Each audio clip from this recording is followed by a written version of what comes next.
Aloha. Welcome to another edition of the Above the Bridge podcast. I'm your host, Thaddeus. This is episode 86.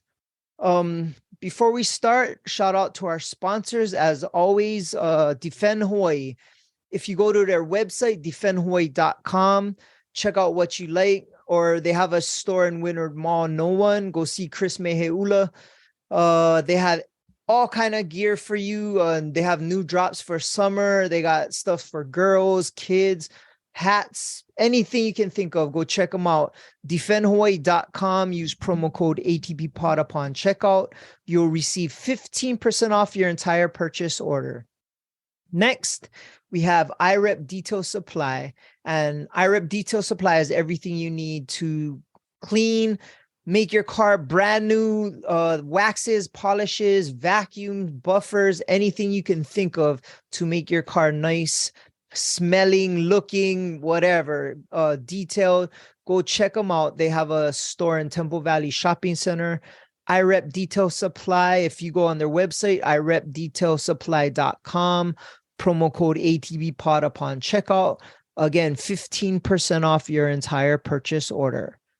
Last, we have Hawaii Candy Factory. HawaiiCandyFactory.com. Go check them out. They have a whole bunch of snacks. My daughter loves them. Lihimui Gushers. They have lemon peel nerds, strawberry belts. My favorite is the peaches. Go check them out. HawaiiCandyFactory.com. Promo code ATBPod upon checkout. You'll receive 10% off your entire purchase order. Aloha. Okay, this week, my guest is coming off his debut bare knuckle FC fight. He's from Hawaii, but he's living in North Carolina. Is JON Untamable BARNARD. Everybody remembers you, brah. How you been, man? I'm doing good, man. Appreciate it. Yeah, just living it up here. Unfortunately, I have to leave the islands to make a way for my family, set a good foundation, and I was able to do that, and now I'm back at it. Yep. And Yeah. I remember when you first moved, and I kind Mhm. of read your posts and stuff. It was all for your family, and Mhm. you didn't move straight to North Carolina. Huh? You moved somewhere first, huh? Or you Right. moved straight So the there? first, nah, I moved actually. Yeah, the story was, I was planning on moving to Eugene, Oregon, and then one of my friends opened his home up to me. Well, he told me he would open his home up to me to get me kind of started, and then, um, what's it called? So I gave up my home. I shipped my car, sold everything in Hawaii, and then I was on my way to Eugene, and maybe like 2 weeks before my flight, this guy there, we're living in in-laws house right now. Okay, we're living in my in-laws. My boy calls me up, hey bro, I can't, you cannot move, you cannot move anymore. I'm like, bro, my car already gone. I sold everything in my house. We don't even have a home no more. We live with in-laws. You kidding me? So I was like, you know what, screw this, I'm going anywhere. And he was like, no bro, I think you should stay home. I was like, nah bro, you're a roadblock in the plan that I have ahead, and that is for, give my family a better life, and so I just went up, bro, sleep in my car for a few days, and then I ended up connecting with this local family from Maui or and Oahu, sergeant that lived in Faircrest, Tacoma, Washington, and Wow. he ended up opening his house to me, and I ended up staying at his in his garage at $100 a day, $100 a week. So I was staying there just trying to find jobs, bro. Living in my car. I lived in my car for about 2 days, and then yeah, just trying to find jobs. And then he opened up his home. He ended up telling me, next time you come to Tacoma, come check me out. We'll go ride kayaks. And then I remembered he offered that, so I was like, you know what, I like freaking, chill a little bit. So I hit him up, told him I like come ride kayak. So he took me out, and then I told him my story, and then he's like, you know what, you can come stay with me. And so I stayed with him, and then I just started hunting for jobs, bro. Like for like maybe like 3-4 weeks, and then I ended up landing on job as a teacher because I used to be a teacher. That's why, Yeah, fourth yeah, grade yeah. teacher. So At I got a where? job at New Hope Christian School Oh, in yeah, I Waipau in kind of Kapolei. remember that. Yeah, yeah, Yeah. So I was their science and technology teacher. So yeah, so I went up to Tacoma, Washington. I wasn't planning on going there. I was planning on going to what's it called, Eugene, but my car was being shipped from Honolulu to Seattle, Washington. So I pick up my car in Seattle, Washington. Then I was going to drive down to Eugene. That was the plan, but my boy lost his that opportunity, ended up sailing. So I was like, just driving all the way down to Portland, Oregon, and looking for jobs. Driving in Tacoma area, looking for jobs, all this kind of stuff. Ended up getting a job secured as another teacher for another Christian school, but they weren't gonna start me till the following summer, right? Because it was summertime that I moved, and Oh, so okay. yeah, so I was during the summer. I was still getting paid for my other school. Yeah, they ended up. I left my family in Hawaii for a little bit. The school that I was teaching said I was doing such a great job with the school that they gave my kids free tuition. All my old colleagues was Oh, picking and man. dropping my kids off at school. So like I literally like everything was like in line. School back. I was just quick time, and then that little seed happened. I was like, there's no way I'm gonna allow this little unfortunate, thing happen. This unfortunate thing to ruin the plans that I had. So made it happen. Got a job. They said I would start in 2 months, and throughout that 2 months, I was still looking for work. I was like, you know what, I still getting paid, but I'm gonna find a job. So I didn't want to be a teacher anymore. I was kind of over it. Teachers are overworked and underpaid. Everybody Oh, should know that by 100%. now. Yeah. So underpaid. And so I was like, My there's no girlfriend's a way. teacher at Leihoku in Waianae. Oh my gosh. Yeah. Oh, for real? Oh, Yeah. well, she should know for real, for real. That 100%. is Yeah. so, but I enjoyed it. I think that's probably the one thing that teachers, the reason why they still do it is because it is really genuinely rewarding. Like the best job that I've ever had was a teacher. Like I miss all those kids, looking back and seeing their families post about where their kids are at and what they're doing. A lot of my kids went to like Hanalani and, Punahou, all these kind of great schools. So it was like, that's awesome to know, Yeah. but yeah, it was rewarding. And then once I got that job, I was still looking for jobs. I was like, you know what, I want to be in the IT sector. That's always been my passion. My dream was to work in the IT sector as an IT professional. And so I ended up taking a 3-month contract position with this company called Viewpoint. And I was working with them for 3 months. Okay. And I was like killing it, like learning every application that I could and like just going above and beyond, trying to really dig my roots into the ground of IT, right? And my manager ended up like helping me kind of lead me in the right direction to stay in the IT field. He told me what applications to learn. He told me what people to stay around, what people to friend, all this kind of stuff, like teaching me the lingo and everything. And so my 3-month contract ended up turning into like 18 months. Oh, They just wow. kept extending my contract. And at my 18th month, I got a job offer at another company called Realware, which is another technology company. And they offered me like a killer salary, unlimited vacation, like just all Oh, kinds of wow. perks, like crazy kind of things. And I was like, I told my old company Viewpoint, and I was like, oh, we can keep you. We're opening a position for you. Don't want you to leave. And I was like, screw that. So I ended up leaving them. They're like dangling a little carrot in front of me, and I was doing Oh, great work. And I was like, man, I wanted to stay with them, but I was like, you know what? If they are willing to dangle that carrot in front of me for so long, like it just didn't make sense. So I just jumped ship, left them, and then ended up what's it called, working with another company up here in Portland. The headquarters are in Vancouver, Washington. So I ended up it was a completely fully remote position too. So that allowed me to move from Portland, Oregon to Virginia. So I lived with my sister for like a month while I was trying to buy a home out in North Carolina. Like never been oh, to North wow. Carolina before. I did deep research, like what's the best IT, spot to move.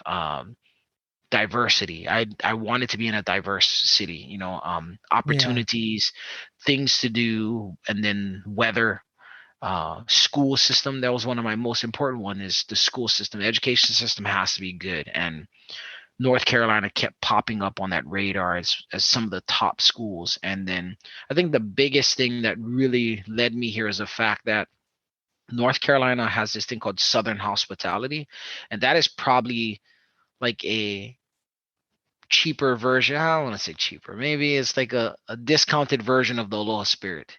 It's like You on the know, mainland version. it's a mainline version, yeah, for real. Like, it's crazy. Like, if you ever come to the East Coast, bro, you'll meet some, Popolo family or Kauli Yeah, family yeah, up here, and you would have this kind of conversation with them. The yeah. exact same conversation, like just vibing crazy, And I have a huge family up here now, of Oh just man. Carolina. Yeah, it's crazy. My fight, man, I sold over 50 tickets, over here, and they Oh. drove an hour and a half to watch me, almost 2 hours. So it's like, it's crazy, it's Yeah. just, that's one of the reasons why. And they, what I've researched is standing true, so it's pretty Oh, cool. that's cool. You're right though. I have a homie that's from there, this guy Oh, TJ, yeah. and he's Mhm. definitely has that southern hospitality, but still the same kind of no nonsense kind of person, but all aloha, all love and Yeah. respectful, but not to Yep, yep, mess with people like that. You know what I mean? It's yep, like yep, yep, yep. both That's the best wine of I both am. worlds. Yeah, yeah, yeah, He wine all the yeah, hood aloha. yeah.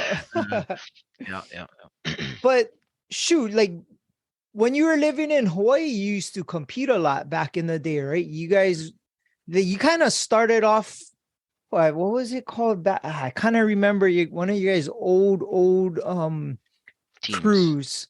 Team Oh, Rootless. We started yeah, off at was Team Rootless. had that one, had the one Max used to fight with Team Rootless. He was with Team Rootless. So the whole beginning, it started with Team Rootless, okay, and that consisted of, ooh man, Shison, Colin, Colin Josh, McKenzie. That's the guy. I Yeah, remember Colin that guy. Yeah, McKenzie, yeah. Shison Laupola, Colin McKenzie, Josh Ferreira, Sam Ferreira, myself, and who else was there? That's it. It was just five of us, I believe. That's all it was. And in fact, it was just four of them, and they didn't even want me to join the team at first. The only person that wanted me was Colin. He was like, give him a chance, you know what I mean? And so they ended up giving me a chance, and then our team ended up starting to, like we were at every fight almost, Yep. and the reason why is because not only were we like scheduled to fight, we showed up at every weigh-ins, hoping somebody would fall out or hoping somebody that would make weight because we was always ready. And so we fought almost every dang card. How old And you I guys know, was? oh, bro, I started when I was 16. So Colin was probably like 27, or not 27. He was probably like 21 or something like that. He's like 3 years older than me, I believe. But yeah, so we started as kids training kids, and we just kept just Like right in your ripping guys, garage man. kind.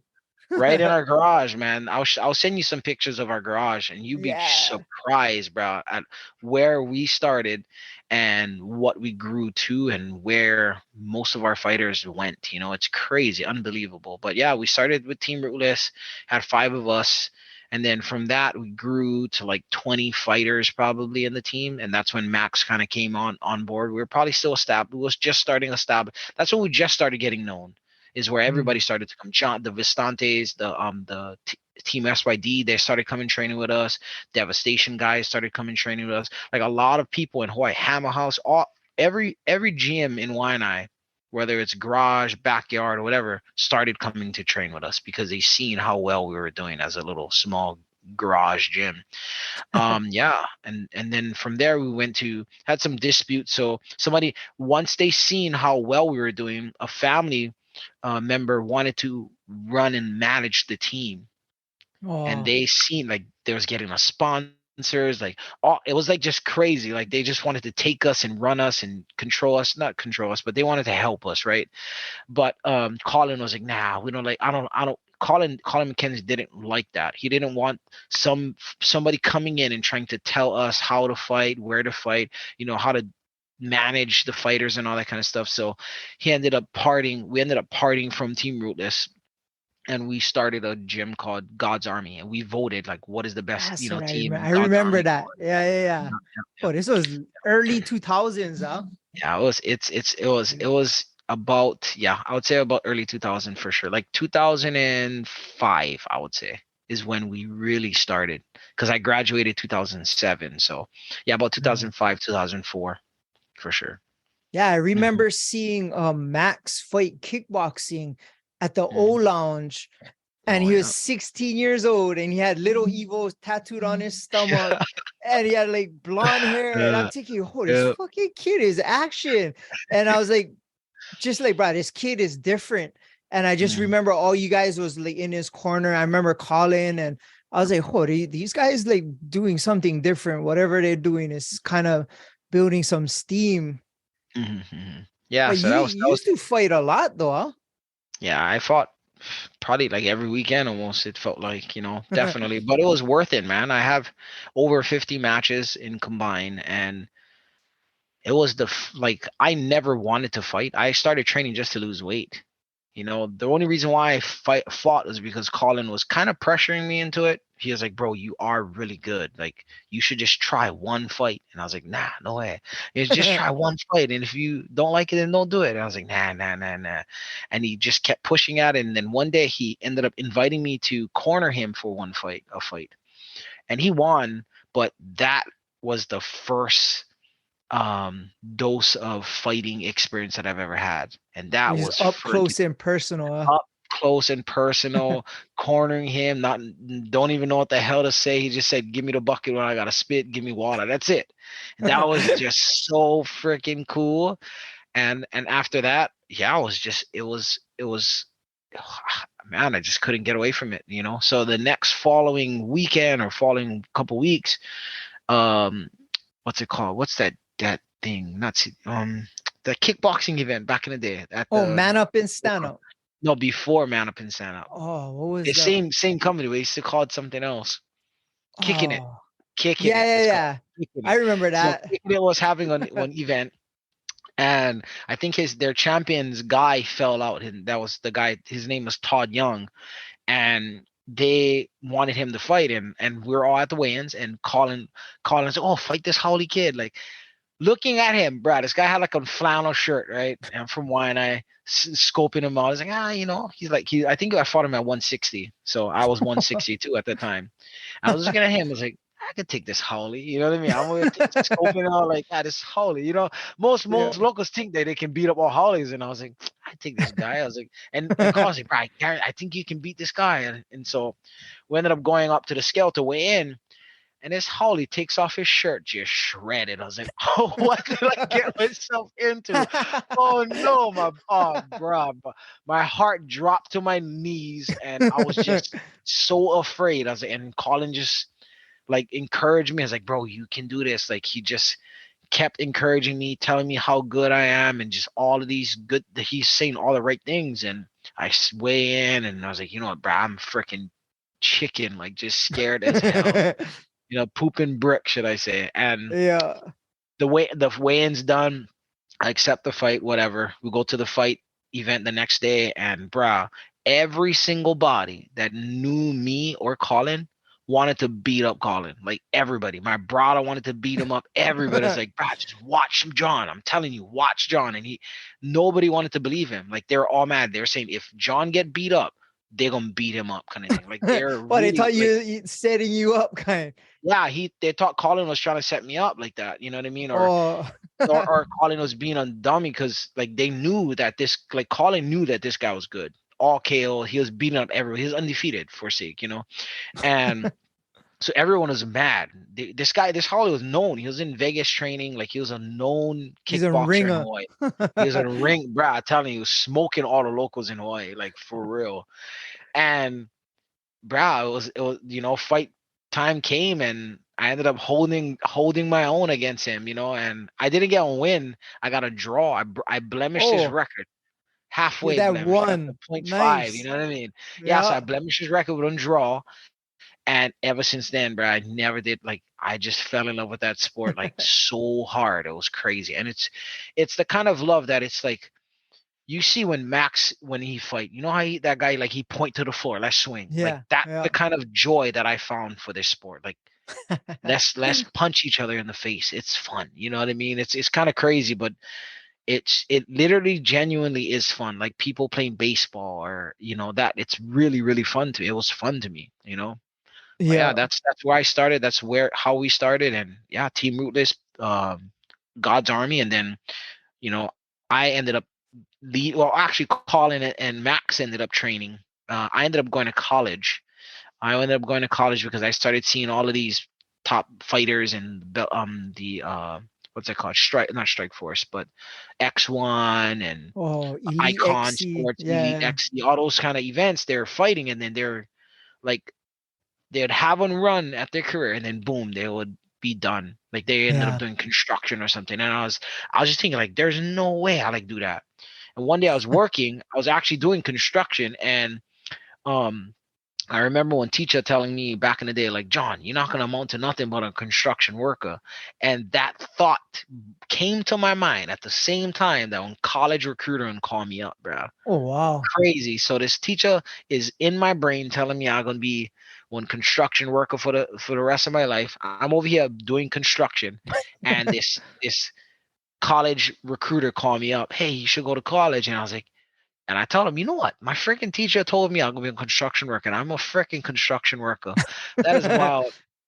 Sign me up. Like that's the only reason why I just wanted to fight all odds, and I think that's where it started. Is when I fought this guy Todd Young. It's like everyone was doubting me. I was the underdog, and that's how I felt with my college. So I ended up taking a break from fighting. I went to college, and that's when Colin and Max ended up getting this real tight bond because me and Colin was the closest, right? Me and Colin was Yeah. best friends. Him and me, Shice, and Colin were like all best friends in a way.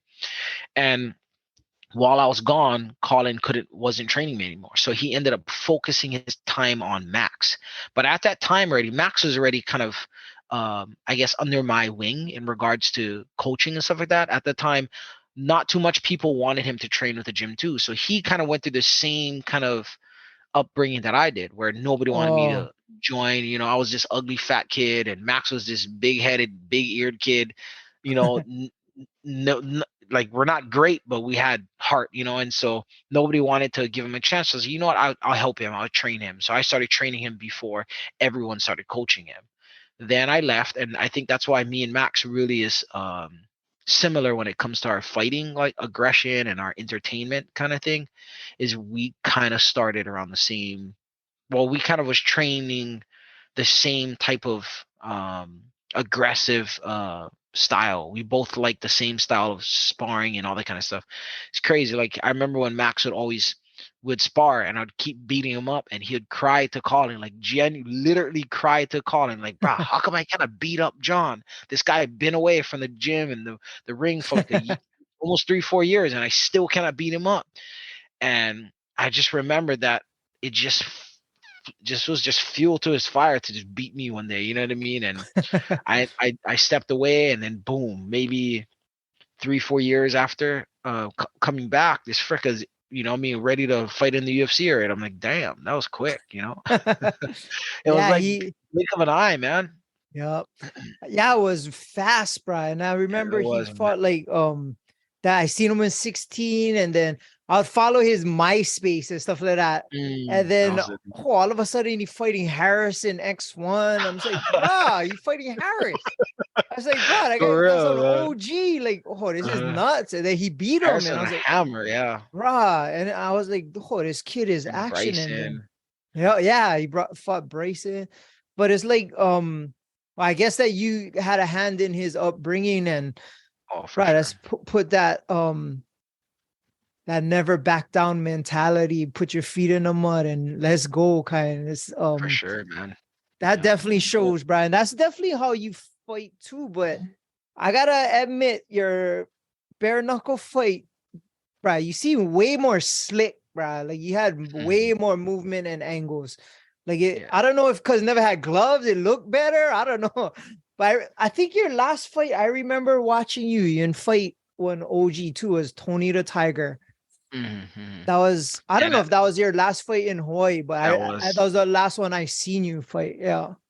that was my last fight for the past like 9 years. So after that fight, I ended up taking a huge break from fighting just to focus on my family. I was going through some family stuff that I wanted to, you know what, hunker down and really put my pedal to the metal at establishing a good foundation for my kids, Yeah. because I think that's the one problem that a lot of locals have, is not having a good financial foundation for them to pursue something that does take a lot of money, time, and effort, right?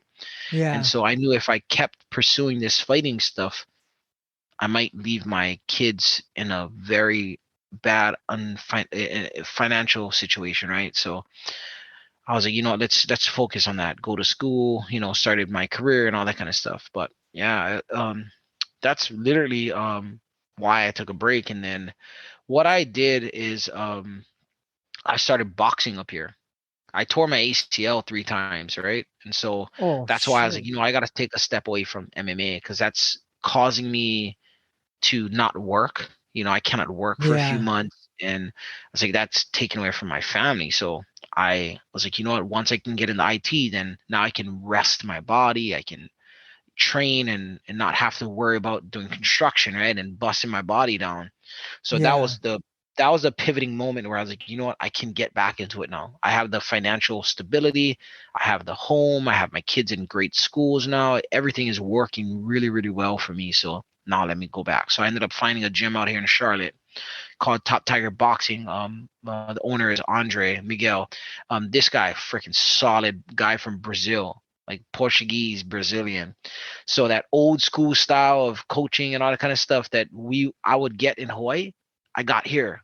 It was Oh crazy, man. man. Like, this guy been through the ringer, man. He been all like starting in his garage, coaching people inside of another shared gym, and they just treating him nasty. And I just came there one day. I was like, you know what, you need any help coaching? And he was like, yeah, you come. So I started coming, helping him out and stuff like that. And then now I'm running his whole gym now, Oh and so man. Well, that's yeah, kind we of your passion, right? yeah, I was coaching too, when I was in Hawaii. From Yeah. God's Army, I ended up opening up a gym called UKA. That's when I started basically pooling out all of the, not pooling, but all of the rejects, or not rejects, but the old gyms that kind of shut down. They all came to me. Yeah. I My had Jonathan, Ben. Oh, yeah. go ahead. My kickboxing and taekwondo instructor and coach, his son went to you for a bit. Oh yeah, Kobe, Jacob. I yeah, remember yeah, he had yeah. his That big was my tattoo boy, on his man. back. Yeah. Yeah. Oh yeah, that's right. He did put that on Yeah. his back. Yeah. Man, it's crazy. That guy really admired me like a lot. Yeah. That guy Yeah. was like, I wish I was more involved in his life. I Oh, think I bro, could have me too. saved that guy, man. I telling you, because that guy would listen to me, man. Out of Yeah. everyone that I've seen, he would listen to me. And every now and then he'd call me, check on me. Well, I got to check on him, but he calls me, from where he's at. And so Yeah. it's unfortunate. Even his dad wanted him with me. Like, that's how much his like people trust this guy to be with me, and just hanging out with the wrong people. But yeah, Yeah. oh man, I had some hammers, man. Boston, like I had pretty much almost every top dog fighter in Hawaii at the time come hang out, train with us. Yancey, Boston, Jake Fa guy. Oh, like literally a lot of like Jonathan, Miller, who else? We have, bro. I can't even list them. Like, they all came to my gym to train with us. It was crazy. It was probably one of the best seasons of my life. And it was like 3-4 years. We got job into the Ultimate Fighter House. We was Oh, I remember fighting that. all over Yeah. the states. Was in Australia, California, Miami. We was freaking doing some big things too. I think that was a little bit, maybe like a year or two after Max got into the UFC, I believe, and we just started moving, man. That was a fun season, man. We made about 5 champions in less than 1 year time. It was pretty cool. So yeah, Oh, and then that's now I'm cool. again. I said I wasn't gonna coach again. Like, I genuinely thought I wasn't, but here I am. Well, I Yeah, mean, you have all that knowledge, you kind of want to mhm, pass it on, and like it's for your sure. passion, and it's cool Yeah. to see you back competing. And bro, I just Mhm, remember because I follow your stuff and I mhm. seen you post like bare knuckle. I'm like, oh, this guy gonna fight for real. Like, and look again, I was like, oh, this is coming up, bro. So I messaged you, I was like, oh, bro, I gotta talk to you like after your fight. And bro, like you really fucking did it. How, bro, it's like coming out of retirement to fight bare knuckle pro, like for bruh, that's kind of fucking nuts. You know what I mean? Everybody's been telling me. That's funny because I was talking to Max too about it. It's like, Max, you would ever do this? He's like, hell no, you guys is fucking crazy. Bruh, it's crazy. Yeah. I watch it all the time, Mhm. bro. Like Oh, you the do? juggernaut, bro. Some of these guys is like fucking crazy.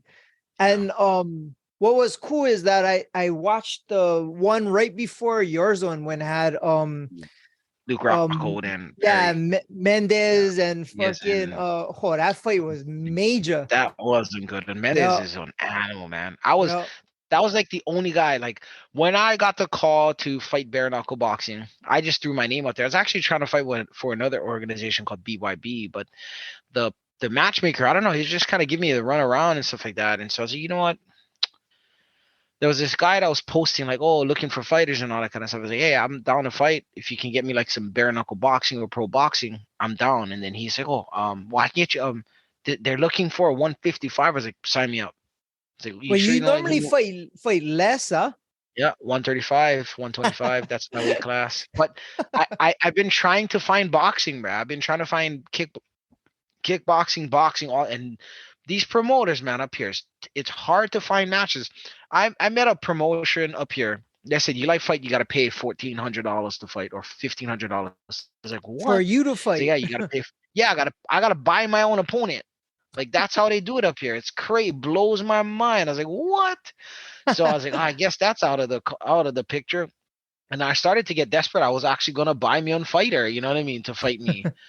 And the bare knuckle opportunity came. I was like, oh man, let's go. And that's better because these paid fighters, like they just giving you free wins. You know what I mean? I don't like Yeah, that. I've never had that ability. Like I never fought one chump before. yeah, Every fighter was either I was an underdog for like I would say like 80% of my career I was the underdog, and I really I feed off that. And when I got this bare knuckle call, I was like, let's go, and that was oh man, that was awesome, man. That was perfect timing. Everything was great on that one. Yeah. so how did you train for this fight in relation to how you would train for like a regular boxing match? So I've didn't change much, and the reason why is because we're from Waianae. Street fighting is such a prevalent thing out there, and if you go online and you YouTube Waianae street fighting or anything like that, you will see that Waianae fighters, well, I would say not Waianae, Hawaii fighters can throw. Like they not throwing like the mainline. You look at the mainline fighters, they just windmilling. Oh And I was yeah. like, we actually fight. Like we're not windmilling. We actually got our hands up and we're throwing actual Throwing jabs and combination. shit. Yeah. Right. Yeah. And I'm thinking like, what the heck these guys doing to train? How are they training? Are they training bare knuckle? They're not.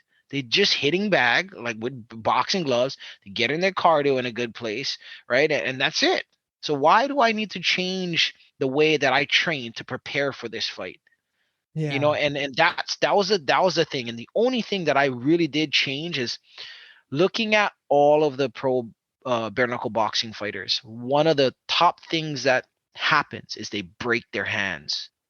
Like a lot of them are breaking their hands, and one thing that I notice is they're breaking the two small fingers, the ring fingers and the pinky knuckles. They're breaking Oh, those fingers all the time, and so that led me to believe that they're all punching wrong. And a lot of these yeah. guys are trying to windmill fight. They're windmilling their fights, and so I was like, okay, well, what if I start practicing? Well, not practicing. I've always had like as a coach, I seen like I developed this ability to I guess break things down when it comes to martial arts, right? In a way that it's consumable by anyone. As a teacher, that helped me um to teach is knowing like how the body works, right? How what's the most strongest bones and all that kind of stuff works and all that kind of stuff. And so one of the things that I noticed is that we ought to be punching with our two biggest knuckles. And so Yeah. I have to adjust and practice every now and then hitting the bag with just these two knuckles, working on timing, right? Working on timing was probably the biggest thing that I was working on. I wasn't working on speed. I wasn't working on any of those things. Just timing and precision, like hitting where I want to hit rather than just throwing wildly, you know? And that's Yeah. the thing that I just changed. I just pick my shots very carefully, stay in the pocket, but like move in the pocket. And I've actually done this before when I fought a guy named Rita Kashi in the Tough Man in Big Island. And what's his name? Falanico Vitale made a statement on that when I fought, and I remembered that. It's like, bro, he called me Matrix because I was in the pocket hitting this guy, not getting touched. And so that's when I realized, like, you know what, I could actually do something well in this bare knuckle stuff, you know. I like Yeah. slugging out, you know what I mean? And I think that's just I just did that because the crowd liked that. You know, people like seeing people get punched. And so that's the reason why I always fought the way I fought, because it was the most entertaining. People remember those fights. And now I figured out a way of staying in the pocket and exchanging and not getting hit at the same time, you know. So as much, should I say, as much. Well, So yeah, not when much. watching your first bare knuckle fight, like because your hands, I mean, there it's hard to defend, right? Because you don't have the big padded gloves, but Right. right, you were throwing laser beams and it was Mhm. connecting. Brian, we were Mhm. watching in my friend's car, like just holy shit, bro, he's gonna do it. Like it was um fun to watch, but you just look like you've done it before. Like Mm. and of course you boxed and kickboxed and did MMA, but I would assume it's different, like getting punched in the head with bare knuckles and punching somebody bare knuckles. I mean, it can't be that Yeah. much fun. You know what I mean? N- initially, I thought I wasn't gonna have fun. I knew I was going to have fun to an extent, right?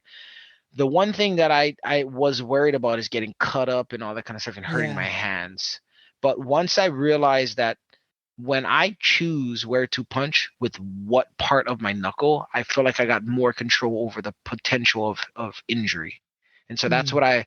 like I said, was working on precision and timing more than power and speed and all that kind of stuff. Because speed without precision, you can get hurt, right? You can get punch him in the head or something in a wrong place and it bust your Yeah. hand. So I Yeah. just focus on timing and precision. And that's what I put on display on my first match. And then the one thing I can say, if anyone is interested in this thing, is like, if you do want to do this, just be prepared. Like, if you ever have you ever hit the corner of like a cabinet? Like, that's Yeah. how every shot feel. Like, it feel like you're getting hit by the corner of bricks. Like, it hurts. It really genuinely hurts. Like, you know, so that really did encourage and it reinforced my reasoning to move very very methodical. So yeah, So how shit was it does hurt. like getting hit the first time? Because you never got hit bare knuckled, at No, least man. since you was beefing in the streets. You know what I mean? No, I know, and I only street fought a few times, you know, but it hurt. It genuinely did hurt. I got hit one time and I was like, oh, literally, like the thing that came to mind, it felt like walking into the corner of a cabinet. Like, that's how it felt when I got hit here. You know, I was like, boom, oh dang, you know.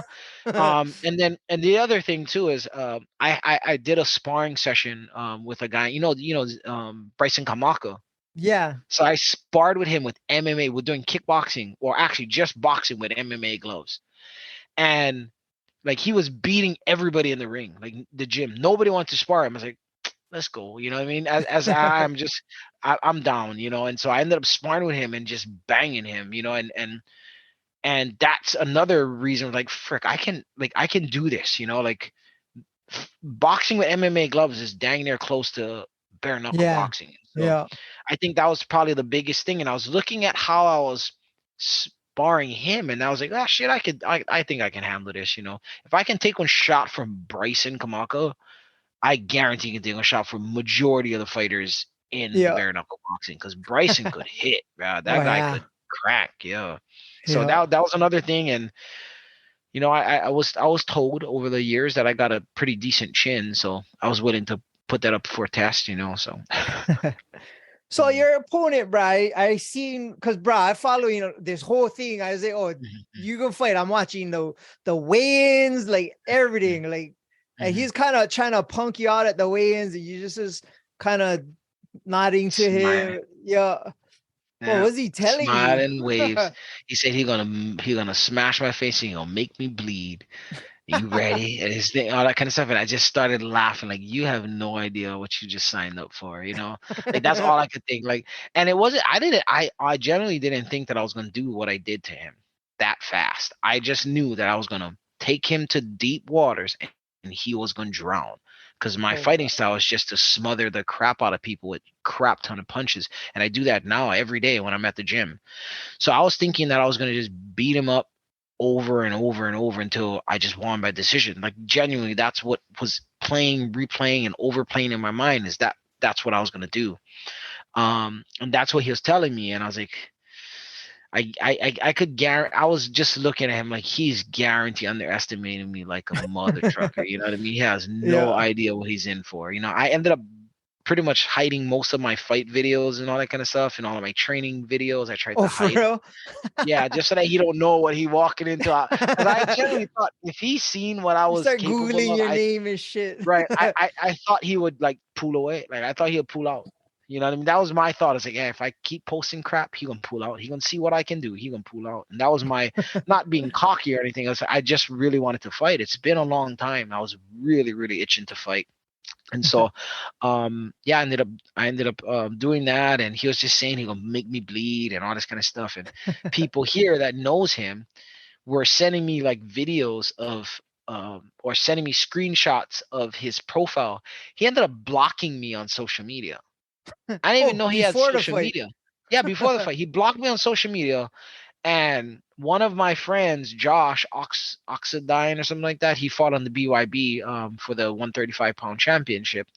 He messaged me and he said, "Oh yeah, he talking smack about you. He just had an interview and all this kind of stuff." I was like, "For real, send me the link of his what he's saying." You know what I mean? He sent it to me. And it was something unavailable. I was like, "What?" Were you So I was like, talking shit, I but make looked sure him you up. Yeah. couldn't, Right. So I look him up and I try find him. I was like, bro, this guy blocked me. That's crazy. So I go on just regular browser to try and search him up, and his profile coming up with the right username. And I was like, wow, this guy just unblocked me. That is wild. So people are sending me screenshots of what he's saying, and come to find out this guy used to live in Hawaii. Bruh, this guy used to live in one, and he knew a little bit about me. So I was then he well not know about me, but he knows where I'm from. And so I was Yeah, like, oh, this guy's a scrappy guy or whatever. He's from the west side of the island, and those guys are scrappy, whatever, stuff like that. And I just go knock him out and make him bleed and all this kind of stuff. And I was like, this guy is cocky. This guy think that was just fun to me. I was like, oh, this guy must be something. yeah. Yeah, it was an interesting one, and I think all I could do is smile and wave, like those Yeah. penguins. Yeah, that's all I could And think of. Was like, oh man, smile and wave, smile and wave. so how was it before the fight, like wrapping your hands or your wrists and getting Right. ready? What Uh, were you, did you have jitters, or it's like, oh yup, I've missed this, or like what was your feeling since you never do it for so long? I was actually anxious when the day after the weigh-ins. I was very anxious, just excited, but also kind of frustrated because I was actually supposed to be in on the main card. And so Mm, my mind wasn't even thinking. I don't never really think about the fight. Like honestly, I've been doing this for so long. In the beginning, I would always think about the fights, but I think that is where people lose, right? Is when they overthink about the fight and all that kind of stuff. I think you should be doing that thinking throughout your camp. Once the fight time is to have fun, and that's my thought process through every fight is like, okay, I hopefully did my homework. I should have got my cardio right. My weight should be good. That's the things that I'm worrying about through fight camp. And then the fights is like, okay, now I get to have fun. So yeah. that's the only thing that I was thinking about. Yeah, I freaking just excited to freaking have some fun because that's what it is to me. Like it genuinely is just the utmost fun to me. And so that's all I'm thinking is just having fun. They wrap it in my hand. It's like just freaking amped up, just so excited. whether I win or lose, like I'm not going in there thinking like I'm gonna beat everybody up. I just know that anybody I fight, they're in for a treat. You know what I mean? They're in for a really good fight. We're gonna get best fight of the night. That's all that I hope that everybody who is willing to fight me is prepared for. Like we're gonna go in a war. Like, you know, we're gonna battle. We're gonna exchange. We're gonna have fun. We're gonna excite the crowd like nobody on the card will. And that's the whole thought that I'm hoping people will start to grasp. Like I'm not here to beat up anybody. I'm here to have fun. And Yeah. unfortunately, me having fun is normally me coming out victorious. You know what I mean? So yeah. But you didn't drop this guy 3 times. I didn't think he was gonna get up after the first one. You I didn't did clip it him either, man. hard, bro. Yeah. Like, One bro. I never realized I hit him that hard. Like it was crazy because like it was so fast that he went down. I was like, what the hell? What the hell did I do? Like I really didn't even notice, you know, but that's my check hook that I got so much compliments about my check hook. I spar pretty much everybody that comes to the gym. I probably sat down almost everybody at my gym with a body shot for the most part, for the left hook to the body or something like that. Or I'm just always catching him with my check hook. And so I knew that I was going to catch him with my check hook. Like that was something that I always do. It's always there for most fighters. But when I caught him with that left hook, I really was like stunned that he got, that I caught him that clean on the button. Like it was Bro, it was literally money. perfectly in his Yeah. chin. Like that was nuts. I was like, what? At first, I was like, what the hell happened? What happened? Because it was just perfectly caught, perfectly timed, and everything. And I was like, what the heck happened? Like, really? And then I watched the preview. I was like, oh shit, I did that. Yeah. Yeah, I was shocked. I was shocked just as much as you folks were. Oh man. But I know the Bro, jab it's one was something. I was like, let's go. You know, I seen yeah. that coming. Mhm. And it seemed like once you had him hurt, you didn't blow your load, but you still were throwing laser beams. It wasn't Yeah. like you didn't go windmilling out. Like you just was okay. I'm hurt. He's hurt. Now it's time to Yeah. do work. And Mhm, bro, you mhm, put him away. Like bro, I was like, I didn't think he was gonna get up the first time. I mhm, thought the second time he was done, and then the last time it was mhm. just he's power already. And Yeah. first round knockout, your debut fight after 10 years, bare knuckle, bro. That's like a movie. It pretty much is, man. I've been through the ringer, man, these past couple years trying to get my family to this place, building a Yeah. network and community up here, finding a gym. I've been to like probably like 5 or 6 gyms up here before I found this gym, helping him build a gym, not knowing if his gym is going to stay open, helping him coach. Like so much is involved in developing myself. I actually got up to 185, actually, like Oh, maybe bro. last year. I was 185 pounds. Then I cut all the way down to like 150, 140, 48-ish around there. And then, this guy ended up offering me a fight at 155. So I was like, okay, now I got to pick up weight. I'm like, damn, I'm on my way down to 135. I'm almost there.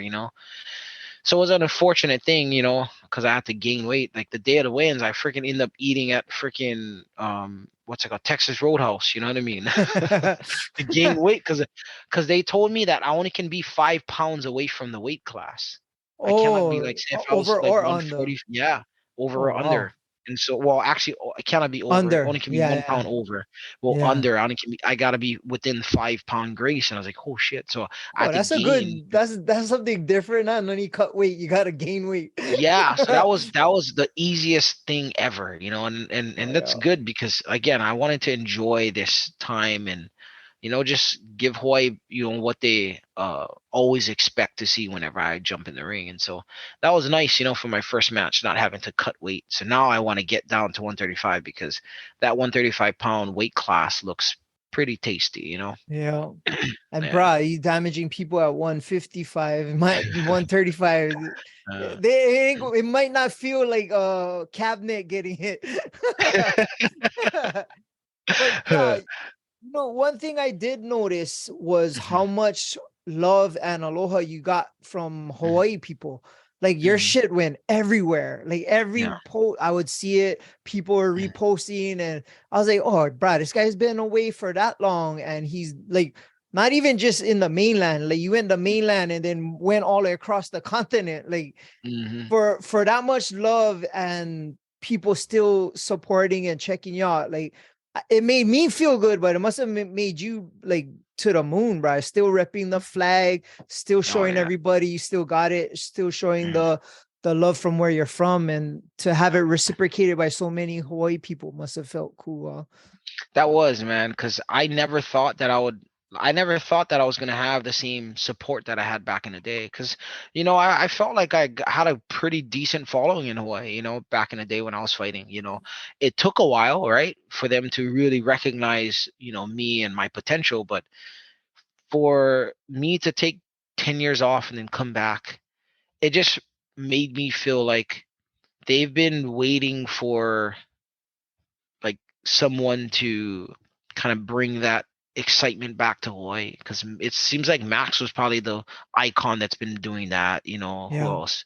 Rachel Ostovich, who else? Riancy, not too much guys are really putting it on the map like that, like how we did yeah, back in the days, and so I feel like I really represent the true, authentic local fighter mentality, and all that kind of stuff. So it was interesting. I was really, really freaking so stoked that people was still around, you know yeah, what I mean? They still remember, yeah. that was really, really comforting and really soothing to know. Yeah, Yeah, that and was plenty awesome. people supported, and yeah, I seen it a lot. And it's like, Mhm. Brad, your fight was so fast you could show the whole thing on Instagram. So that's I kind of know, cool. dang. Yeah, that's nuts. I've been That's seeing all cool. kinds of, yeah, that was awesome. Yeah. And I know you were disappointed that it wasn't on the main card, but because it wasn't, it was free and easy, accessible for everybody to watch. You can just Yeah, go on your phone and watch it was free prelims, and bro, yeah. that's kind of cool So I that guess it you worked out. built a name. Yeah. Yeah, it worked Hopefully out. you I get was a new really, one. bro. I was really bummed that they did that. So now I'm like, shoot, just keep me on the prelims. You know what I mean? Yeah. Because it is more exposure.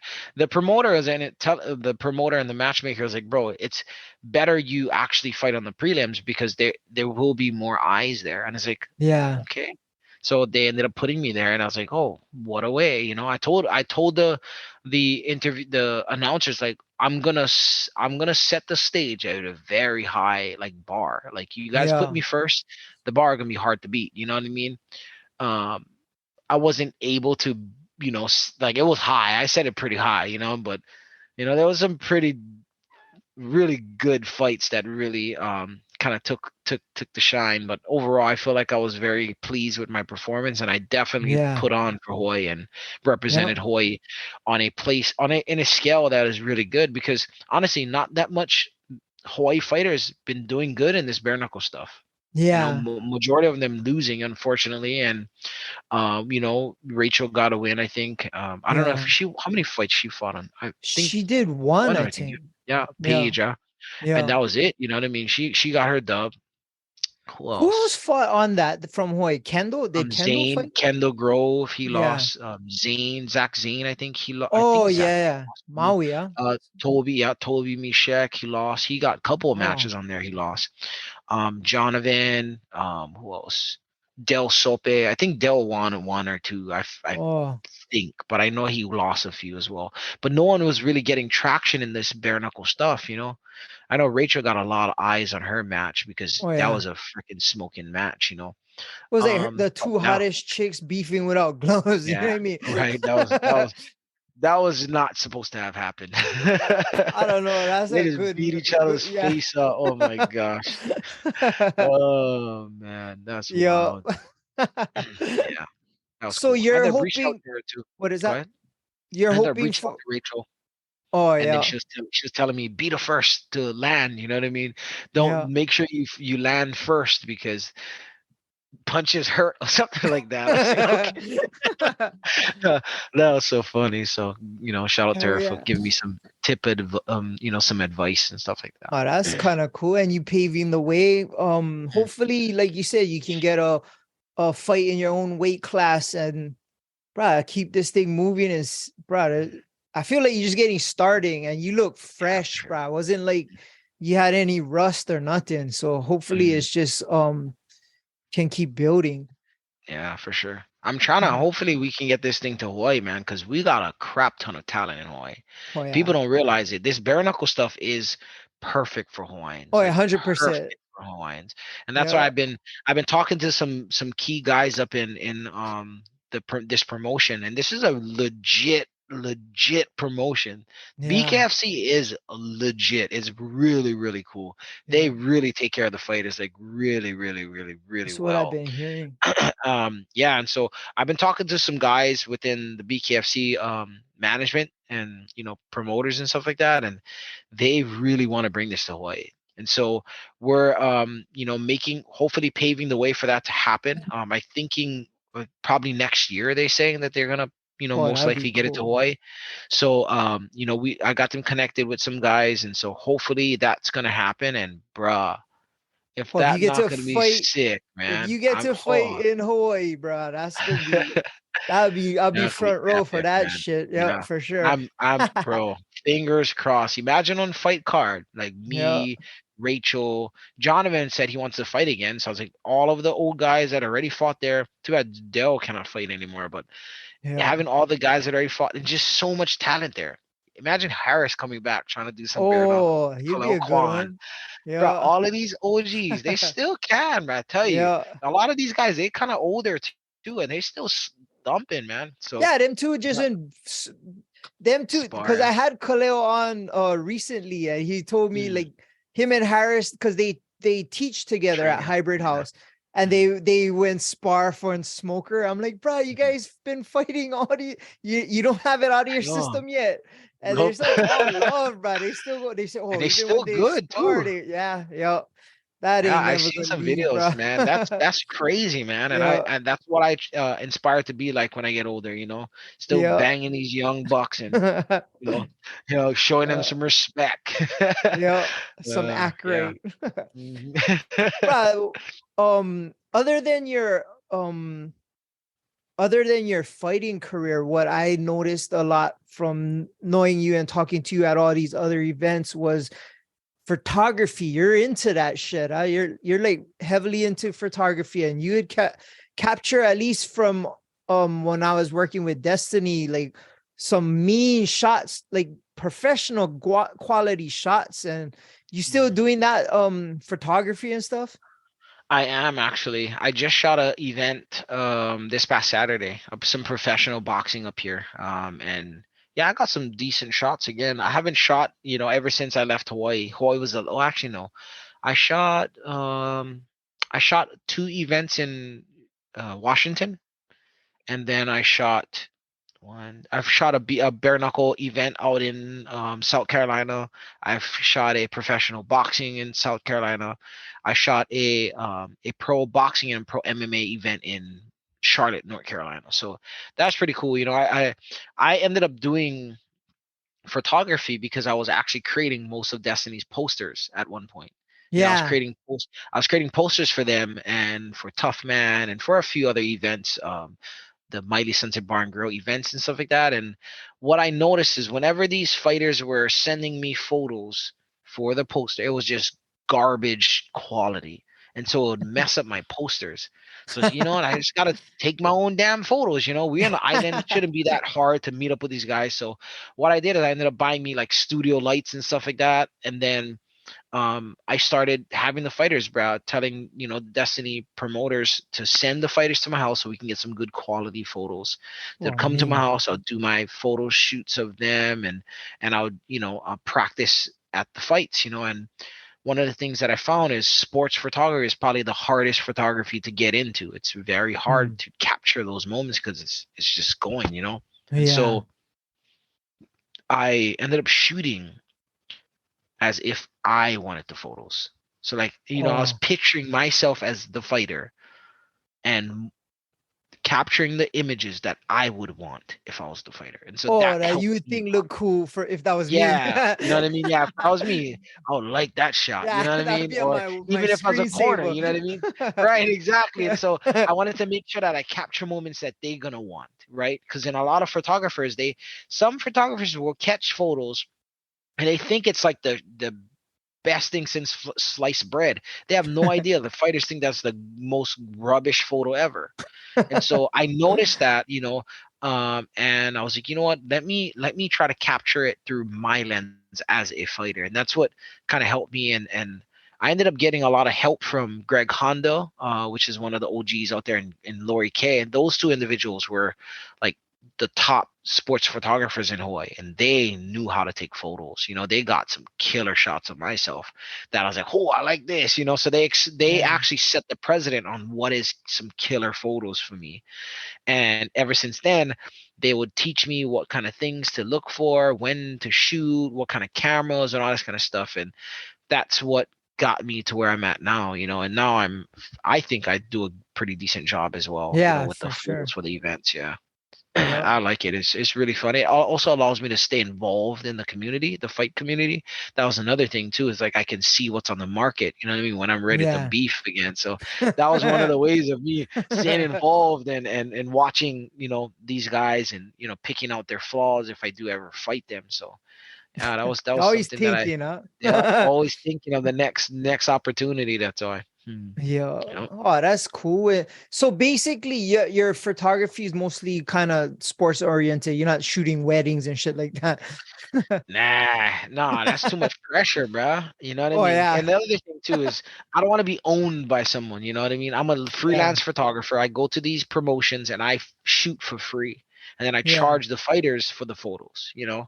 And so if they like what they want, if they like what, well, actually, back in the day, I was giving the photos away for free, and then I just had Yeah. a GoFundMe, like, of donation, like, hey, if you like your photos, donate, and I was I making like six, remember seven that. hundred bucks every event, and so that was pretty cool.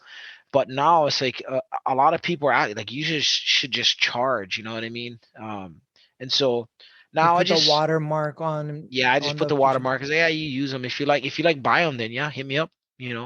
So now I'm not really trying to make a living out of this. I just enjoy it. I enjoy the community. I enjoy the people that I meet through this fighting stuff and networking, and just staying involved and giving back to the community. Community. Yeah. Yeah. You know what it impressed me the most about you is you have these passions, which is fighting, photography, but you put those on hold um to make sure your family's good. So that means your mentality is family oriented before yourself. And that's Oh how yeah. what I try to pride myself on. Like I always trying to be a good dad and always sacrificing and doing things for my daughter before I take care of what I want to do or do stuff like that. And right, you could be the best fighter in the world, you could be the biggest UFC photographer in the universe, but bruh, my impression of you as a person will always be that you're a fucking awesome dad. And bruh, that trumps anything, bruh. That's something I always respected about you. And especially when you first moved and you told me that you're moving, I was like, bruh, that's fucking next level. It ain't easy. And now you told me your story. That's that's kind of crazy, bruh. You didn't even have a place to live. I just had they were my source of energy, you know what I mean?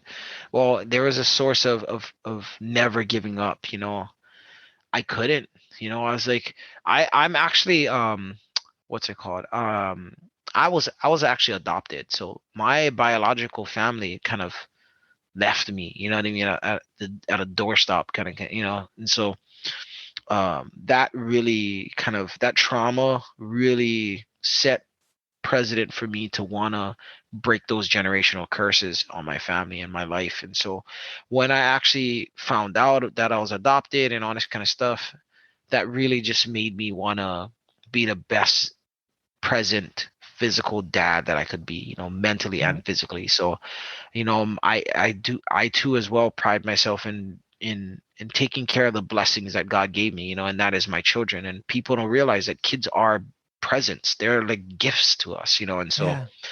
I think a lot of people forget that, especially in this society. Everyone is just always looking out for themselves, selves, selves, Yeah. selves. And in fact, this fight was probably the most stressful fight I've ever had, because my fight was about 2 hours away, the hour and a half or so away, including traffic. And so I had to come drive to South Carolina, weigh in, drive all the way back home for take my kids to school the next day. You know what I mean? Then drive back, wait for my kids come home from school. You know what I mean? Get them all situated and all that kind of stuff for whatever day for the next day. Take them to the bus stop the next day, and then drive all the way back to South Carolina, do some PR stuff, then drive all the way back to get here for my kids, feed them all that kind of stuff, drop them off at their moms or whatever. So I was doing all of these things in the midst of taking care of my kids, and it was tough only because of the drive. I freaking hate driving. Like I don't like driving, honestly.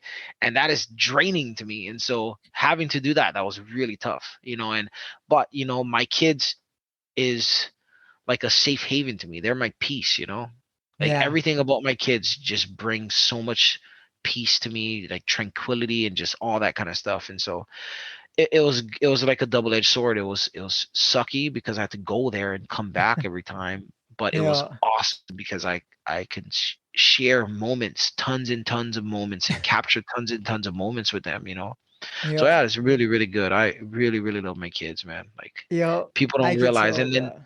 Yeah. and then the other thing too is I also have on the side, like they're gonna be my retirement plan. You know what I mean? So people don't realize that your kids, man. Yeah. I don't know if we can get Social Security, but I know I got one Social Security, and that's my kids. You know what I mean? I Yeah. take really good care. I cherish my girls so much, and I just know, like, when daddy goes old, when daddy cannot, wipe his cola no more, Yeah. I Me know too, my bro. girls gonna be there for me, Yeah. guaranteed. They know Deep I'm with the I'm glove. Yeah. firm on my girls. I'm Yeah. firm and I'm fair with the kids. I love them unconditionally, but they know that daddy's doing his best to make sure that they have a great, well balanced life. I'm not trying to give Yeah. them everything, but I'm giving everything that they deserve, and that's it. I'm Yeah. not going above it. I'm not trying to spoil them so that they don't appreciate, because I didn't have anything growing up. And so Yeah. trying to find that balance with my kids and training and all that kind of stuff. Man, I take my kids with me to the gym all the time. Like everybody at the gym knows my kids. My kids are kind of like a gym rat. The coach there or the owner of the gym like treats my kids as his own too. So they're very engulfed in my life in every aspect of my life. It's so dang rewarding, man. I have Yeah. my kids are fun, bruh. Kids are fun, Oh, man. bro, I Like have a they're blast with my so kid. Yeah. yeah.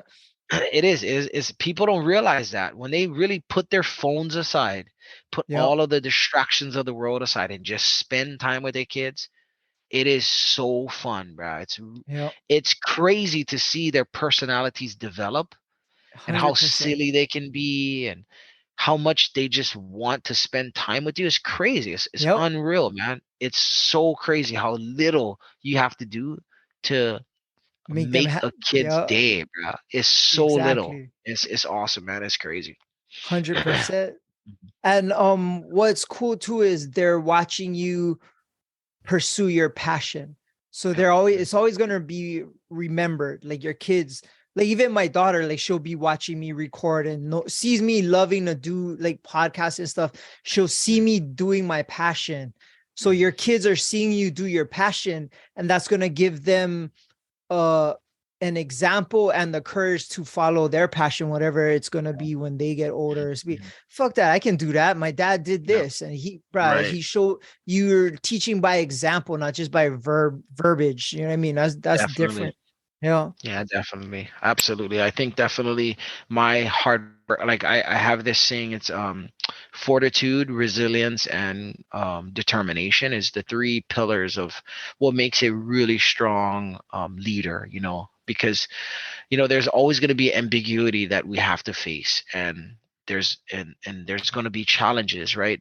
But is someone that has the fortitude to push through that, the what's it called, the resilience to navigate obstacles, and what's it called, showing my kids that through all of the obstacles that I had to go through yeah, sports, working around them, you know what I mean? And they see all of that, and I know that it's going to pay off. And actually, you know what, it is already. My kids are honor roll students. They're already killing it in school. They're just so liked in school. Like, it's just crazy how my efforts in what I do is kind of spilling off into them. It Yep. definitely does. I like to tell people that our children are a byproduct of the parents, Yeah, 100%. and so they are us. They're mini versions of us with a little dash of society, and Yep. so the more that we can be in their lives, the more we can influence them to be a good person, a good thing, and to this world. And so that definitely 100%. is awesome.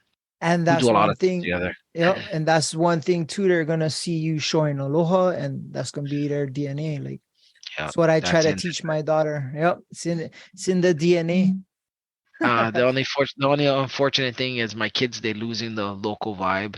Like they talk so Oh. Holly, so dang Holly, bro. Yeah. I use a lot of the Hawaiian words. I still use pidgin a little bit. Whenever I'm talking to locals, like, bro, the Kanaka come out so hard. Yeah. So funny. My brother was up here talking to one of the natives out here, yeah, born and raised in Charlotte, and my brother's talking to him, bruh. I went here and this fucker did this and he fucker did that. And I looking at my brother, talk to my friend, this Popolo guy that coached me. He was my corner. And my brother just talking so muck is crazy. And I'm looking at him, talk to my friend, and my friend is just straight up just fiberglass. Like he don't even have. I guarantee he has no idea what my brother talking about. It's like, And oh, I asked him, translate.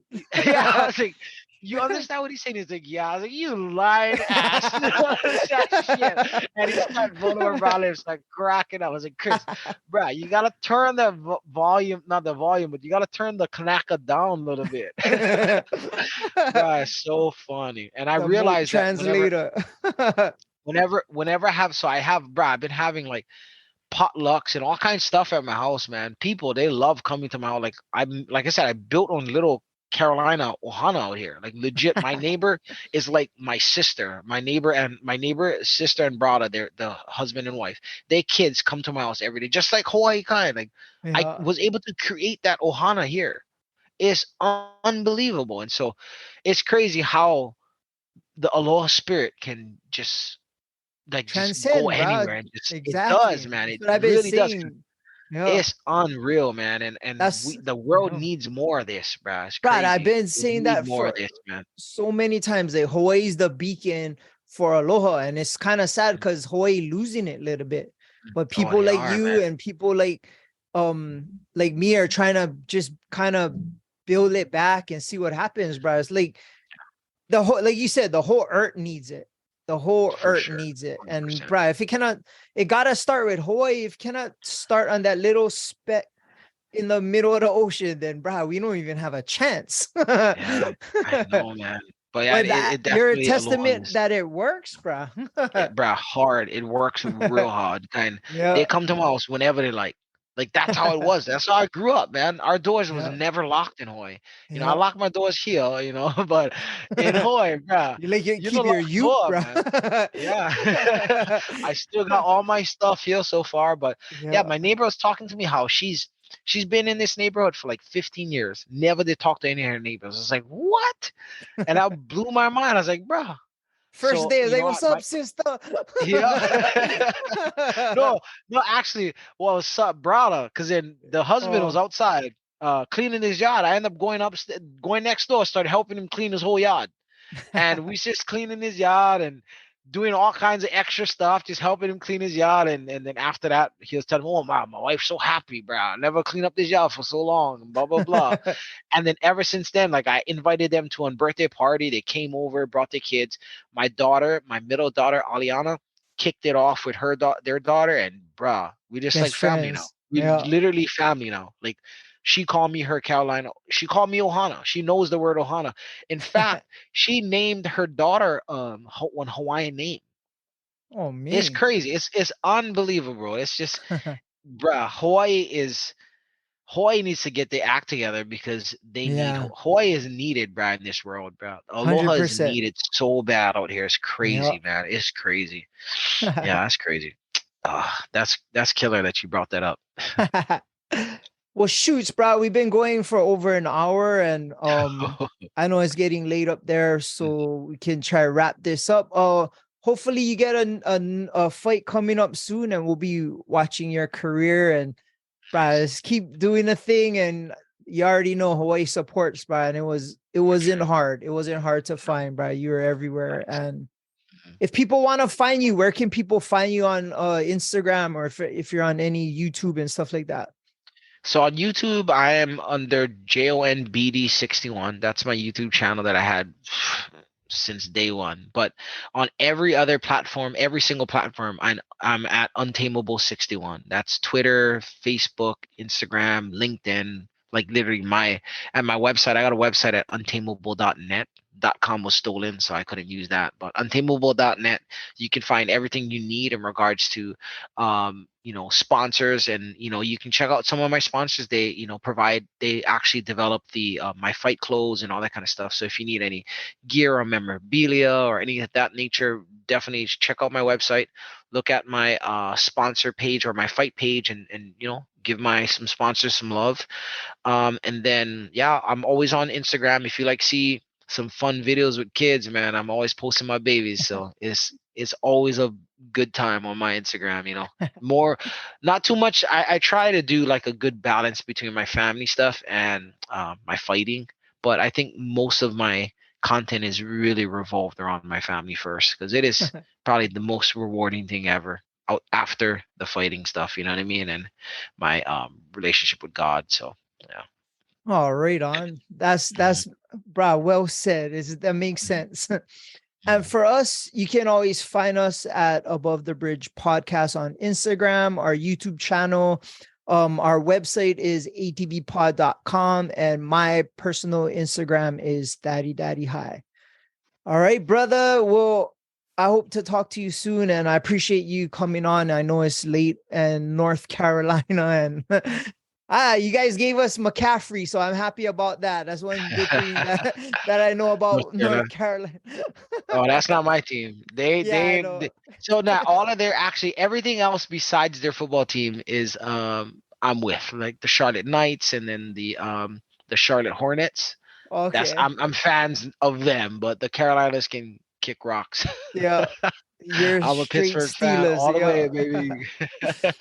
Right yeah, on, for sure. bro. It was great. Well, it was great. shakas for the cameras. Right on, man. We're out. Shout out to the Artist Group Network. Aloha.